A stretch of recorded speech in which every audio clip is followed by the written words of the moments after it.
So this will be part 2. Valentine Pearson swore up and down she sent me money to pay that bill. And I was like, no, you didn't. No, you didn't. This pretty much broke up our friendship because Val, she's a very honest, straightforward kind of person. I'm honest, straightforward. And she's thinking she sent me money and I never got the money. So this put an end really to our relationship. There wasn't any more trust. We would still talk on the phone, but it was just a whole bunch of silence. And I'm sure this happened many other times. Now, to fast forward, after Lawrence allegedly died July 13th of 2020 of COVID, I went to take refuge at Johnny Will Lofton's house. I didn't go there to be boyfriend and girlfriend. I was in, what do you call that state? It seemed like people were trying to kill me, like people were chasing me in the car. I don't talk about this much because people are like, oh, you just think, ain't nobody chasing you. People are pretty much ignorant. And these are the kind of people that get snuffed out by these human traffickers and these organ traffickers. There's a whole breed of people, and maybe they were always here. Prior to being evicted, my children and I, we were homebodies. We went to the grocery store, we went to the pantry, we went to the flea market. We might go to McDonald's or, Taco Bell, but we didn't really mingle in the world. After being evicted, June 2nd of 2022 by a fraudulent, fake LLC, A-Plus Properties, Eric Allen, the owner. I'm sure that's a made-up fake name. And the property manager is a lady that I'm sure is on meth full-time. And her little worker crew, Evelyn Rizzardo. They wouldn't let me get my black Buick LaCrosse 2006 that was given to me by my child. I was saving that for my twins. They had just turned 18. It was running hot. It was missing a key, but those are little small things. If somebody hadn't stole the key, and I don't know why I still think the key was taken from me when I was at JJ's house for my family. I believe they were working together. These keys with chips in them now, they run, maybe they've dropped down to $100, but at the time they were quoting me $200 to $300 to replace the key, and I didn't have that kind of cash. So the car was just sitting there. But prior to the key being taken, if I carried water with me, I could drive that car to the grocery store and put water on it on my way back and get back home. I could go to the laundromat, so it still was a benefit because I didn't go far. I'm still believing that my brother or my sister and her boyfriend, who was into selling cars, poked holes in the radiator and those, what do you call those black tubes? I guess they're called tubes that connect from the radiator to the main block of the engine. And this happened to 3 different vehicles, 1, 2, 3, 4 different vehicles. And this is why I now think that they kept doing this to me. I never thought that I had to think that my family would sabotage my vehicle. So it took a long time to notice. And just recently, somebody got mad with me and they broke the windshield on the Buick LaCrosse. That happened a while ago. But my 2011 Dodge Caliber that Lawrence gave me, they broke that windshield. So when people get mad with you, they can't take it out on your physical flesh. They'll take it out on your property. So I started thinking, what's the likelihood of this happening to 4 of my vehicles? That's no coincidence. So without cameras and really paying attention to the creator, it's hard to backtrack these occurrences. So now my Dodge Caliber is, in my mind, missing. I'm not fretting too hard. but it was parked at 3304 East Hillsborough Avenue when the sheriff officer, Sergeant Stein, Lieutenant Stein, and Hillsborough County Sheriff Department Sergeant Stein or Lieutenant Stein, I can't remember, and Tampa Police Department Officer Pepolowski, something like that, came with Dr. Twiggs and the guy that cuts the yard at Dr. Twiggs's place and a locksmith and put us out of the building. That was July 25th. July 25th or July 26th. I really think it was the 25th of 2023. My car was still parked there and I didn't have a place to take the car. I did not want to move the car to where I was because I wasn't sure that my restraining orders to keep my brother away from me and Donnie Dwayne Flowers, a fake friend, a con artist, catfisher, and a thief, I am alleging, were still trying to track me down. And I figured I didn't know anything about the LoJack system, whether that card could be tracked. But I didn't want them to find out where I was because as a female, when people are trying to pursue you, they don't put insurance policies on you, trying to get you killed. You have to do a lot of strategic planning to be able to protect yourself from men who are trying to kill you or trying to send people to kill you. And I really never wanted to have to fight a man to save my own life. I thought about the things I would do. I asked God to give me techniques and tricks so that I could make sure I killed them and I wouldn't end up dead. But I don't want to even be scarred up. I don't want you nicking my skin, nothing like that. I use my words to steer clear of problems. I'm not a fighter, a brawler. I take no delight in any of that kind of barbaric bullshit. So I left the car there. I would go by there and clean up by the ice machine and pick up the trash out of the yard at Dr. Twiggs's building. And I went by there and it looked like, well, someone had pulled the palm bushes from underneath the car. I put like a rug and some palm bushes under the car to try to prevent them from stealing my catalytic converter. Because when you know people that are addicts, when they get broke, if you're in their little circle, my brother feels like anything I own, he owns.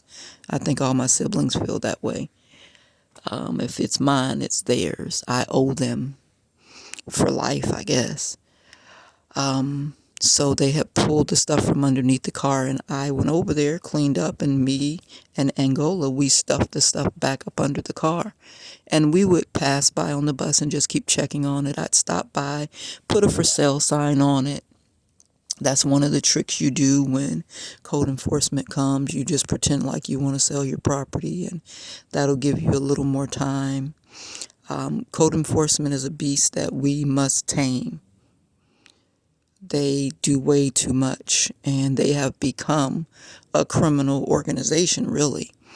They tell their friends, I am alleging, they create friendships with these investors or these real estate moguls, these Mr. Flippets, and they intentionally target neighborhoods, and then they come through with their violations, and you're already poor and struggling, and you don't really have money to put up a fence to hide your cars to make the neighborhood look nice. It looks neat when everybody has their little white connecting PVC fencing. When people go by, you see the front of the house.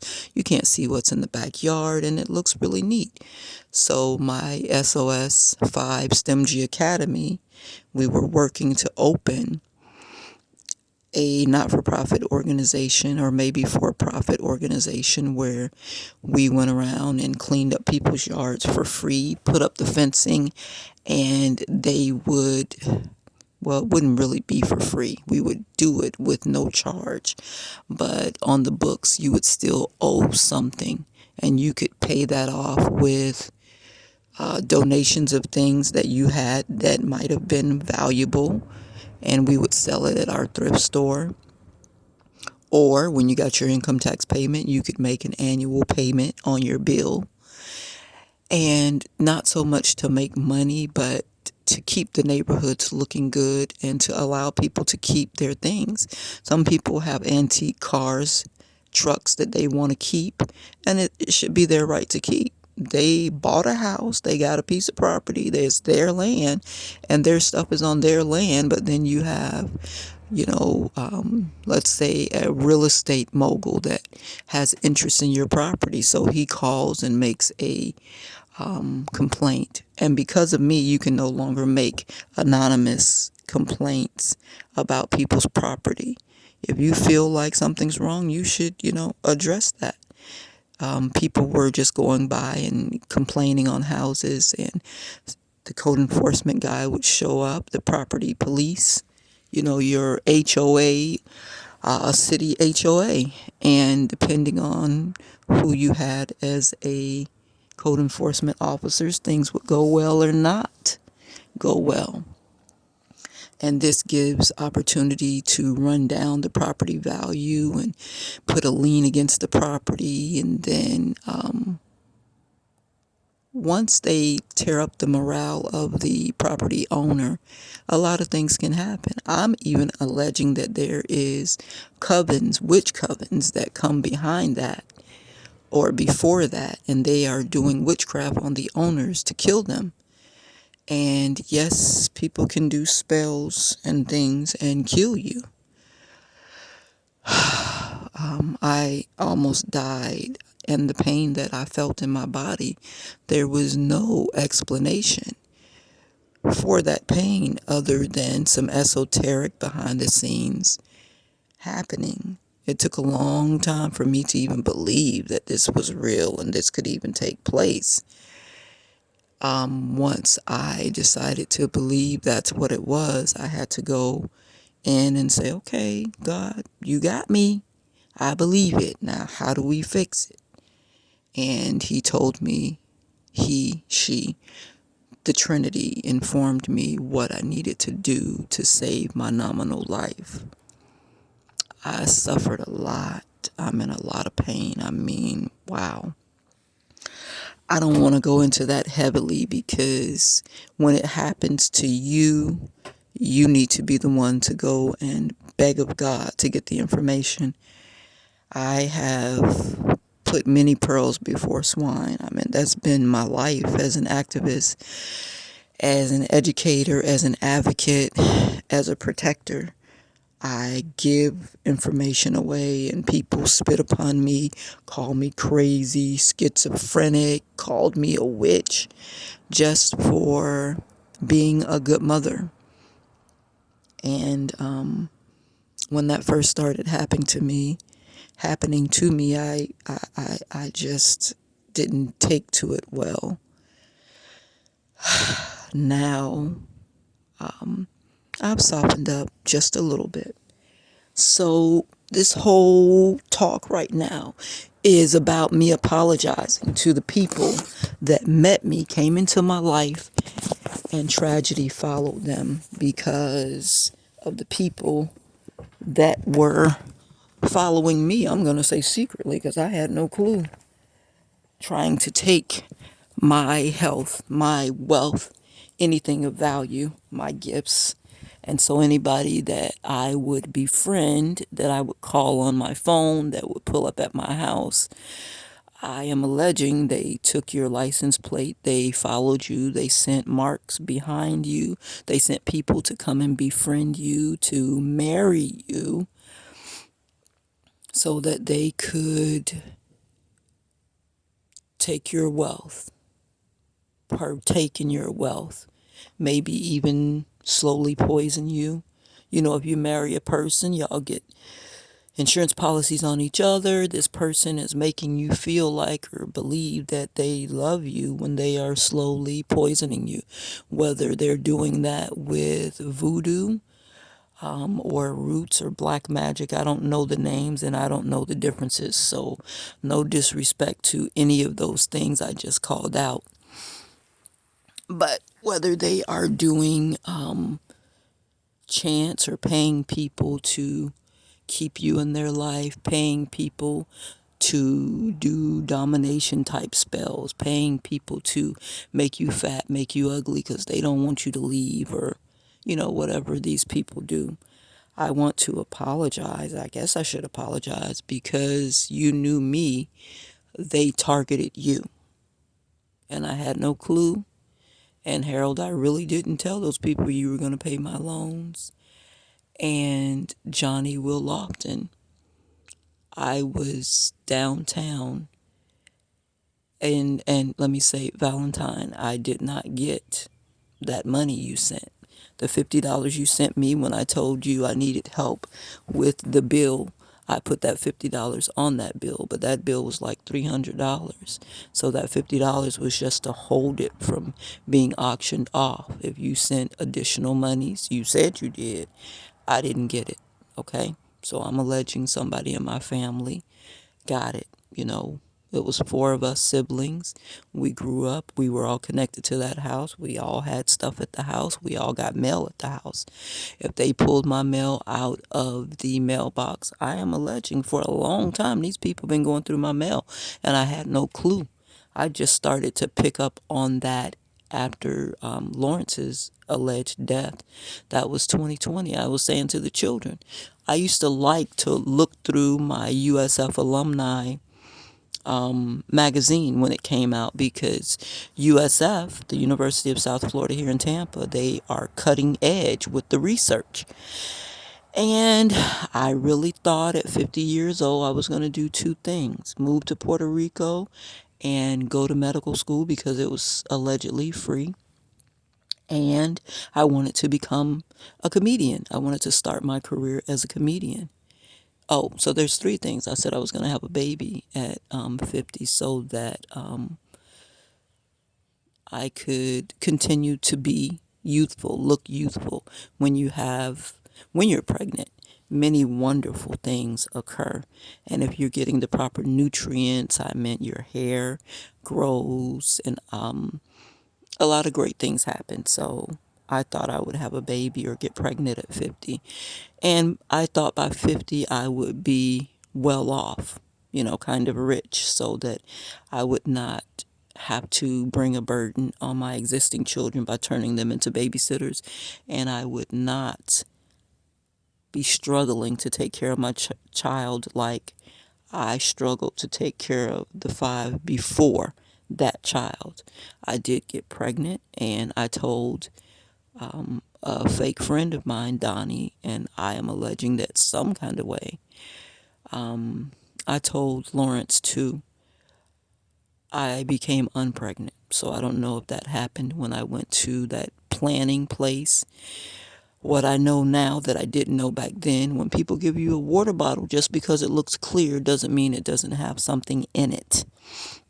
So I was drinking iced tea, Gatorade, water at Donnie's house. And on his counter, he had all of these empty bottles. He rinsed them out and put them on the thing. Now, he could have been recycling. I never saw a recycling bin.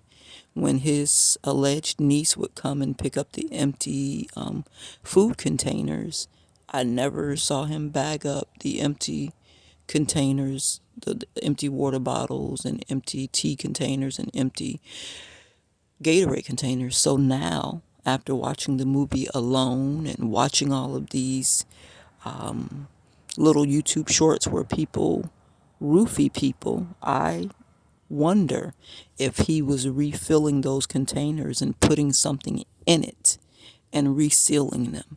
We were having a conversation in his living room one day at the, I call it the thrift store. It has a lot of really unique items from like the 1900s in the kitchen. And then It's like a storage unit for family members or whoever, because just because they say they family don't mean they family. This might be people he done killed off and, stole their house and put their shit in the house. I don't know. These are the thoughts that are running through my mind now. I always thought he was just a great, kind person that was helping people in his family, but that ain't got to be the case. But it has a bunch of furniture and stuff just stored up in the house. So it looks like a big storage unit.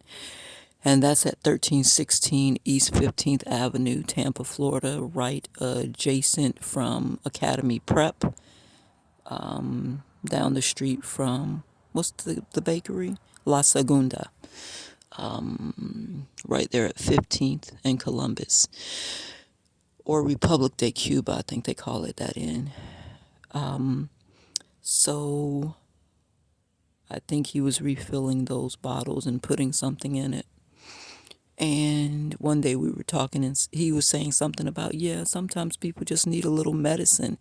And I mean, all a little medicine in their water bottle, and it would help them be different. And I looked at him like, basically what he was saying is sneaking a person's medicine into a water bottle to treat them without their knowledge.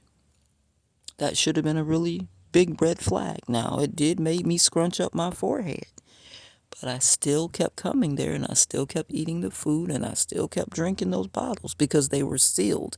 And I assumed that since they were sealed, nothing was in them. Now I wonder if people take needles and inject things into water bottles and, you know, go to the packing plant and have shit resealed. So now I like to only eat things out of cans, but hell, if you got enough money, you can go to the cannery and, put some shit in there and reseal it, even the sodas. Because I tell my children, if you can't pop the can open, don't drink it. But when people want to do deviant stuff, if the people have money, they can get pretty much anything done. So you have to pray and check the energy of things that you hold and that you consume, and then you have to ask God, is it okay? I mean, I prayed over it, but is it safe to eat this, drink this? And if you get no, leave it alone. It's okay to fast. You're not going to die. Most Americans are a little bit overweight anyway. So I don't know how I became unpregnant. The lady told me I wasn't pregnant. And I was like, that's some bullshit. But maybe they did something to me. Maybe they drugged me and did something to me. I know what it feels like to be pregnant. I've been pregnant at least 10 times. I don't have 10 children. I have aborted children. I've had 2 miscarriages. I have 5 physical children. So there's a feeling that comes over you that you feel like, some people, not everybody doesn't have this. I'm Rh negative. Maybe that's why I feel like I have to throw up for the first 5 months of the pregnancy. I don't know. I can never throw up, but I feel this nauseous feeling. And then there's a scent that you get, the hormones that are released. I call it the pregnancy scent. So back in Egypt, they would have you pee on barley and pee on wheat, and you could tell whether you were going to have a boy or a girl based on how the hormones in your body were reacting to the wheat or the barley. So I did become unpregnant. Now, when I was at Lawrence's house, for some reason, God started telling me, get on the floor and sleep against the door. I don't know why. I obeyed most nights. One night I was there and I was awakened. It sounded like a big human was walking in the rafters in the roof. And the next day I said to, maybe it was the next day, but I commented to Lawrence, it sounded like somebody was walking in the roof. Whenever you got to lead by saying it sound like, most of the time that's exactly what's going on. And then Lawrence said, oh yeah, there's some squirrels living up there. And that's when I started to distrust Lawrence, because you know the difference between a human and a squirrel. I don't think I started distrusting him at that time because Lawrence was an older man. I thought, okay, well, maybe he just doesn't know what I'm talking about. But you know the sound a human makes and the sound a squirrel makes. One is t-t-t-t-t, and one is boom, boom, boom, boom, boom. And so he and I were talking, and he said, yeah, well, keep sleeping up against the door. But I didn't get like a feeling that he meant it. So I'm still trying to unravel that. Now, this was in 2020. February, I think I started sleeping there after I left JJ's house because I was praying to get away from JJ. He didn't care about me. It was apparent. He was mean. He talked down to me. And it's like, girl, you being treated like a child and you are still going over there. What's going on? I wasn't thinking about no black magic and all of that, but it didn't make sense to me. So I kept praying like, oh, God, you got to get me away from here. Please help me. And I couldn't peacefully be at my house because my brother Anthony was treating me bad and pushing dressers up against me and trying to rule things. He was mad because he lost his house in Summerfield at the golf course. But what do you think is going to happen? You around here renting vehicles in other people's name? Bitch, you an alcoholic. You pay somebody to drive you around. You don't drink. You don't drive because you know you can't manage that shit. If you could, you wouldn't have the DUIs. I offered to be his driver before he got in major trouble, and he didn't want me to drive him around. I said, I'll be your driver. I'll sit at the work sites and I'll watch over the people that are working. I'll cook and make sure they have plates of rice, beans, and pork. Most of his workers were from Mexico, so that might be, what do you call it? Not racist, but I just assume if I fed them rice, beans, and pork, they would be happy to work for him. They would come to work, which with Mexicans, you ain't got no problem with them coming to work. They coming. But that would be a perk of them working for my brother, and that would keep a workforce coming. Might even draw some hungry black men to come to work every day. And he didn't want to take up that idea. I wrote a whole plan of how I could help him transition his business because he was getting older, he was limping, and at that time I was in good relationship with my brother and I was under the impression that he loved me. So I wrote out a plan to start a GED program to help young black men who had been kicked out of school to have a place to stay. We were going to have a house where they live, you know, 4 to a room even. When you're homeless and shit, fuck 4 to a room. It's a blessing to be in a house. And we'd have a car at the house so that they could get where they needed to go. I'd be the driver or somebody would be a designated driver. I would go to the pantries and make sure they had food in the house to cook, snacks, bread, water, and I would cook one big meal a day. The plate of rice, meat, and some vegetables. That's how you would start your day. You're going to eat dinner for breakfast. When you're working outside in the heat on roofs, you need something more than some eggs and grits and oatmeal. That's good, but when I did my naturopathic training, I learned that it's better to eat your dinner first because you're going out into the world to work as opposed to eating a heavy meal and just going to sleep. And there's no real physical movement to work that food off. And that would better your life if you eat your breakfast for dinner and your dinner for breakfast in the traditional sense. So I've moved away from all of those things. So now, to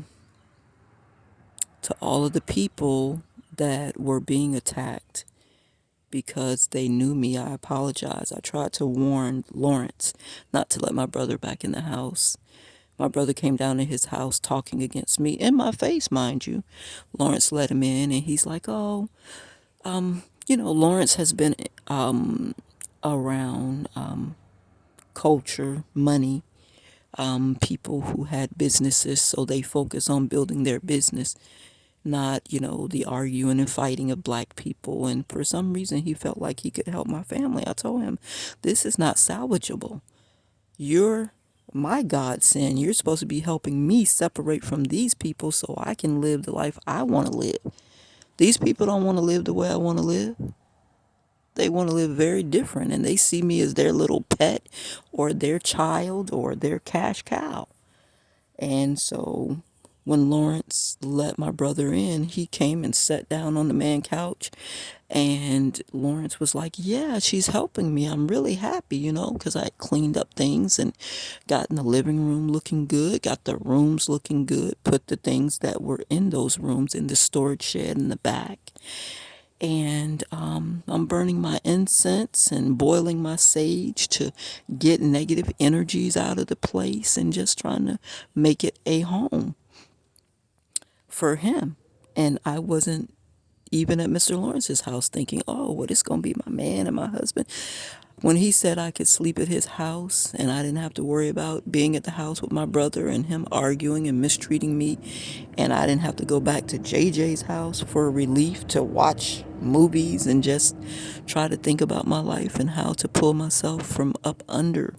I didn't know I was under curses, and these people were intentionally keeping me down and causing me to lose jobs so that they could continue to use me. I didn't know that at that time. I was just happy to be there, so I wanted to use my energy to clean his place up, to juice carrots and ginger to help him with his health, and that was my position. And one day he came in and he wanted to be in a relationship. He asked me, I said, I ain't doing nothing else, sure. And that's how that went. But when my brother came in, he's like, why gonna let her bring this confusion to your household? And the man is telling him what a great job I'm doing to help him. And my brother tainted Lawrence against me. Now, one day I was leaving to go to work up there at that little motorcycle shop. I call it work. That wasn't really work. I never got paid. I stopped by there and asked him to pay me, and he was like, no. And I said, well, give me $20. And he gave me $20, but he'll reap what he sowed from that if he hasn't already reaped it. I came to work. I did the work he asked me to do, and I did a good job too. So back to the conversation. So I left for work. I was driving Lawrence's car. And God told me to go back. I said, no, I'm going to be late for work. God said, go back. I said, no, I'm going to be late for work. God said, go back. So the third time I was like, okay. Now, I want to thank you, God, for being patient with me because I'm stupid. I'm still acting stupid, trying not to be as stupid as I used to be. I went back in this car that my brother was driving, a Ford Flex. It was like kind of silverish and cream. This same car I saw at Skilled Resources on Fletcher when I was working through there. I know these people are giving my brother my information, these temporary agencies. I don't know what he went around to them saying, and he wasn't the only one, probably Donnie also. That same car was at that temporary agency that my brother was driving. So maybe my brother was in cahoots with one of the temporary agencies. I put a note on my brother's car to let him know I knew he came there, but I never said anything to Lawrence. I stood outside the window listening to them talk, and I said, you know what? Should I go in, God? And I felt like God told me, don't go in. So I got in Lawrence's car. I drove off and I went to work. Came back to Lawrence's house. I never told him that I was outside, that I knew he was there, but my brother knew that I came by there because I put Chris Freeman's business card and I wrote a note on the back of it and put it on that car. So when my brother came out to get in the car, he would know that I was there.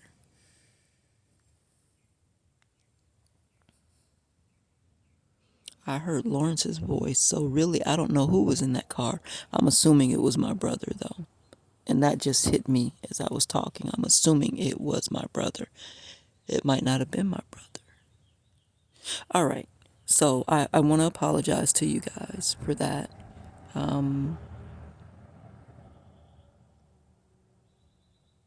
I have linked up with some people that I guess behind the scenes are murderers, are human traffickers, are con artists, are catfishers, are fraud workers, basically.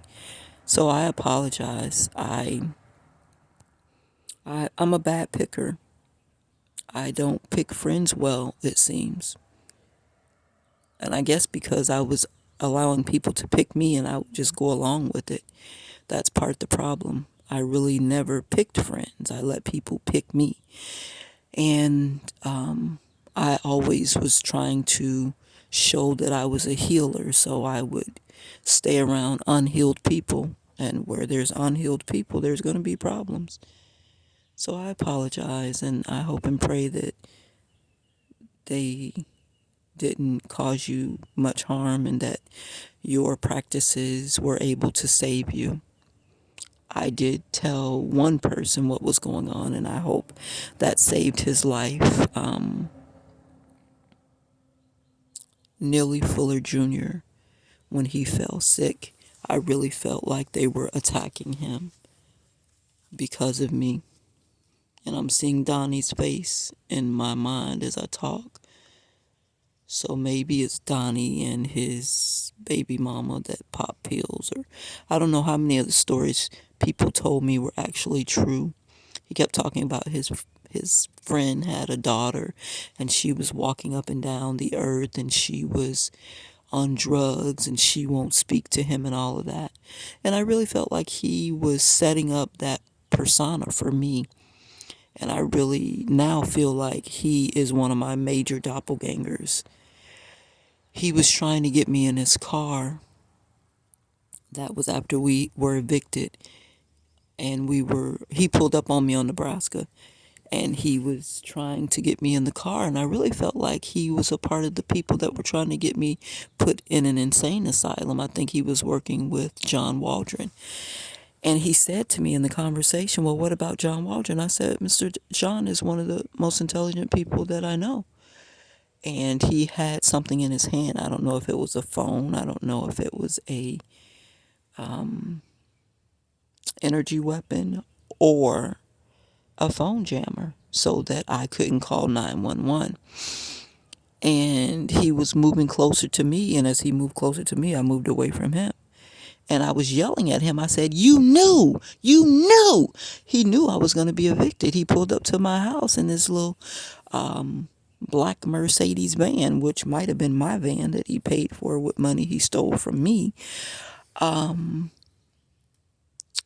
He pulled up at the house. Johnny Will Lofton was on the porch. So this had to be around April 3rd because that's when his friends, Suge, told her husband he didn't want Johnny staying there anymore. So he came there to sleep on the porch and in my car because I wasn't letting Johnny in my house. I told Johnny, you got demons on you. I'm sure of it. And he didn't believe me. I said, somebody doing roots on you. Now, Johnny might have been doing roots. Johnny might have been a full-on warlock, and I didn't know it. But I wasn't letting him in the house with my girls. No. He told me a story about Mary of 16 years because he's got two Marys. One Mary lives up the block from his sister Rosetta on 17th Avenue or something like that over there by Ybor Street.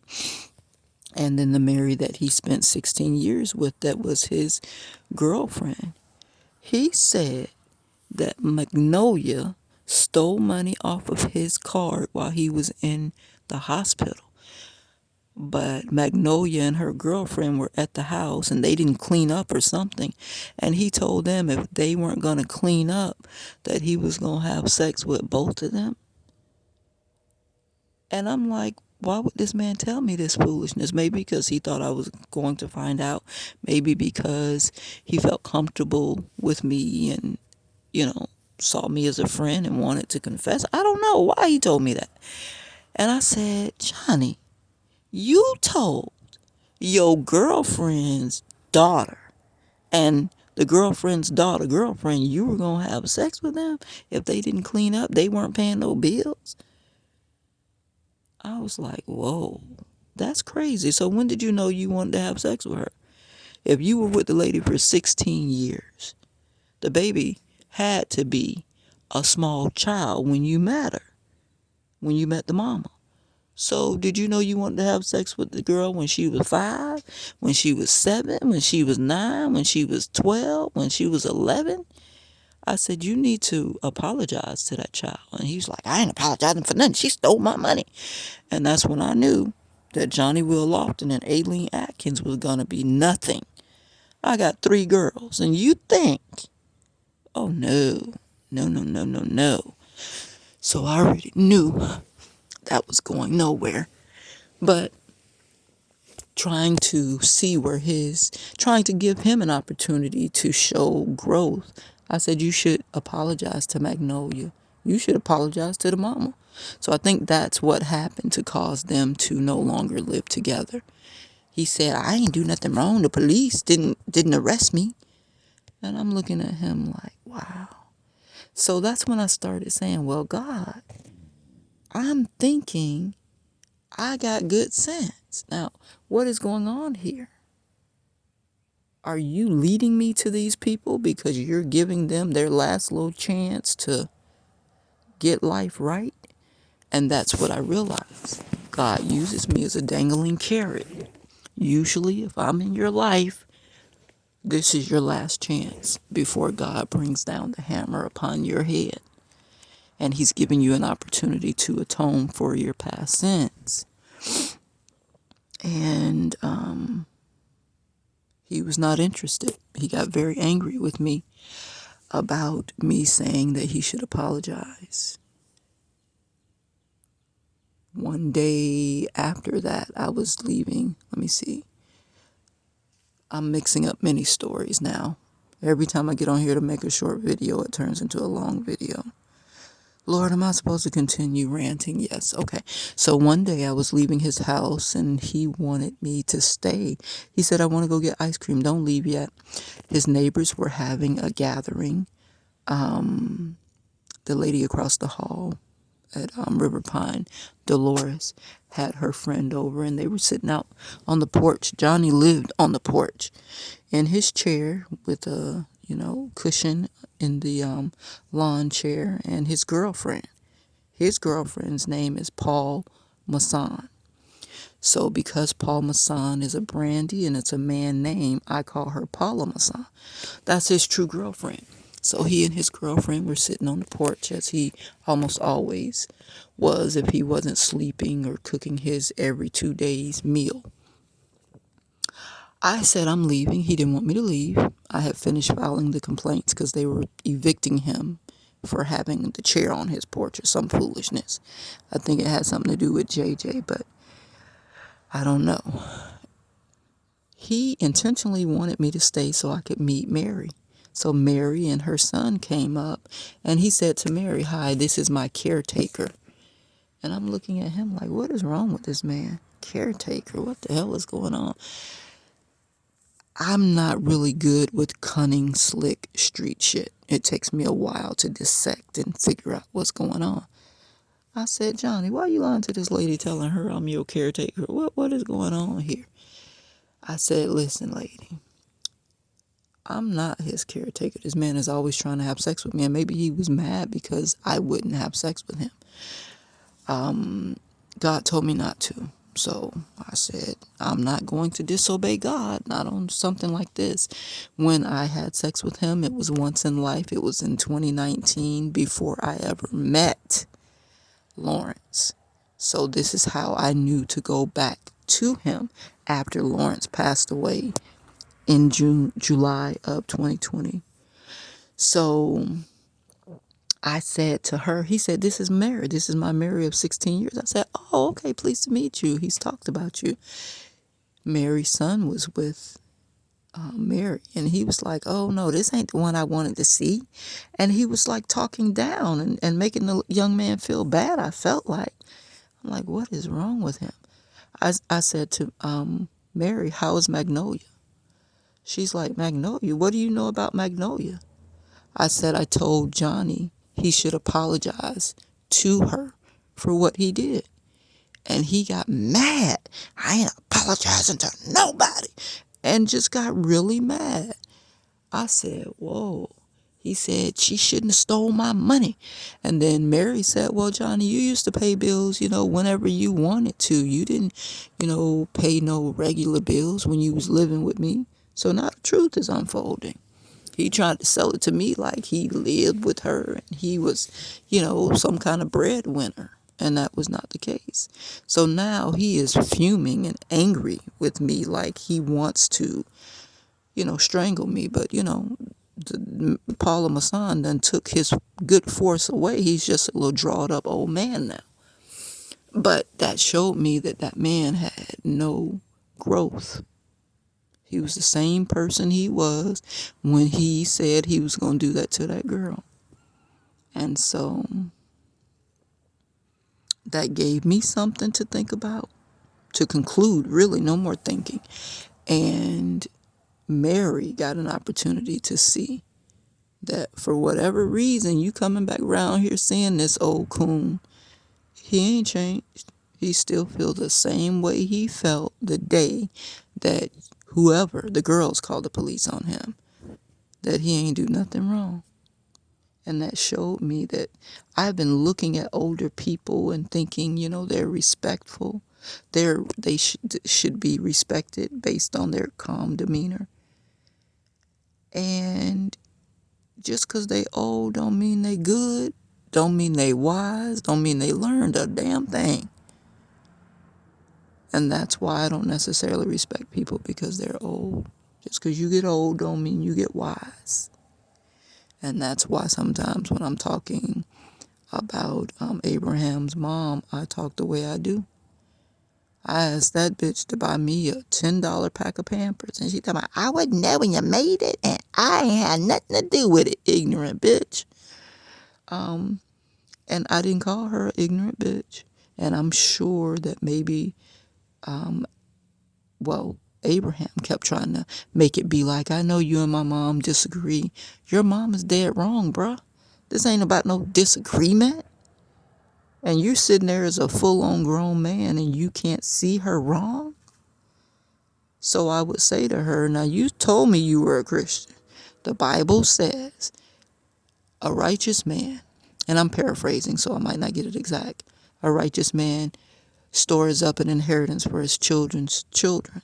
And you're a grandmama, and my daughter is your children's children.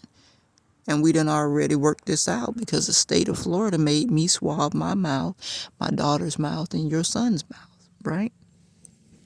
And she wasn't having it. And to this day, I have received $10 from Miss Martha in life. I wanted to pay it back to her, but she told me don't give it back to her. And this was like,